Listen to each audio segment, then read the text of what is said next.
Welcome to today's session on ETL using SSIS on Learn It or Learn IT courses online. We're going to continue the journey, and as we said, ETL is the process of extraction, transformation, and loading of our data. We're picking up data from a source. Most cases, we're doing some kind of transformation and change to the data, and then we're loading it to a destination.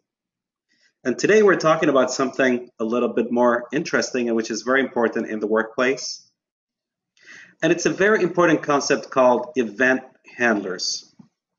On an average, let's say we're working at a company and we have about 50 or 60 different ETL processes that run every single night.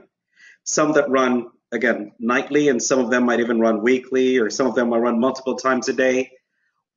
As an SSIS developer or as a database administrator that's also in charge of it, we don't have the time to sit there every single morning and check on each and every single one of those ETL processes, if it ran successfully and if it completed successfully. So one very beautiful feature is called event handler. And the nice thing about event handlers is they do that work for us. They do the monitoring and the notification for us. So in this case, this is a piece that we worked with at an earlier time, an earlier session, in which we had a for each loop where we're reading multiple Excel files or CSV files on a daily basis from our different branches into our main office or our main database. So we have a data flow that reads it in, and then once we're done reading, we have a file system task that copies the file from, or moves the files from the main file folder to the archived historical folder. Then we dig into a little bit to the data flow where we could see how we're picking the files and loading them into our table.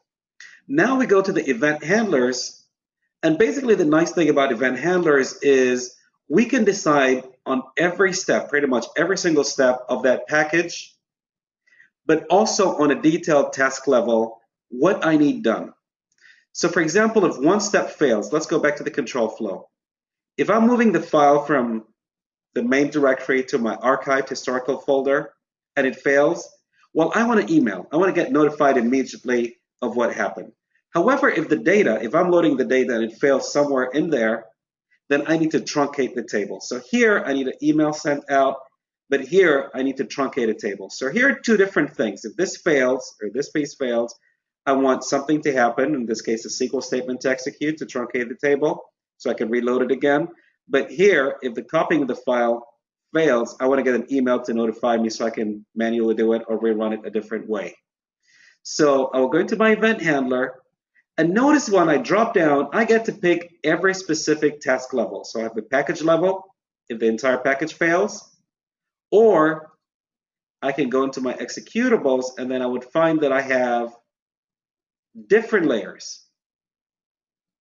So I could pick when my data flow piece fails or my file system fails.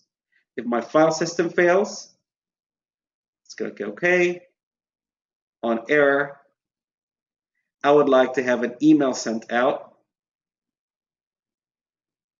Send mail task. And then I can go in and configure that as needed.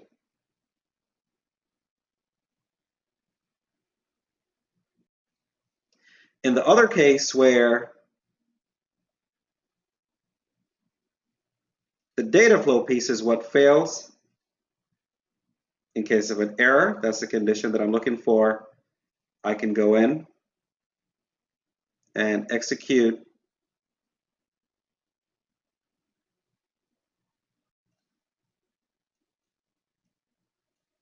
my SQL statement, which in this case, once I've created and configured my database location, I can go in and put in my statement if it's a truncate or a delete with certain conditions into it.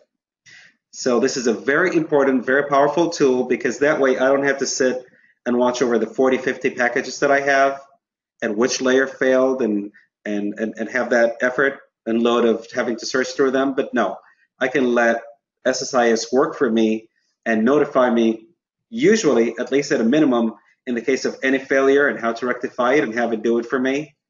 Or there's other cases where I'd like, in case of warnings, or if a task failed, or once it's done executing on post execute, There's different levels of event handlers that we want to make sure we handle, but at minimum, on error of every task that we have, we want to make sure that we have some kind of a notification or some kind of a backup process that happens.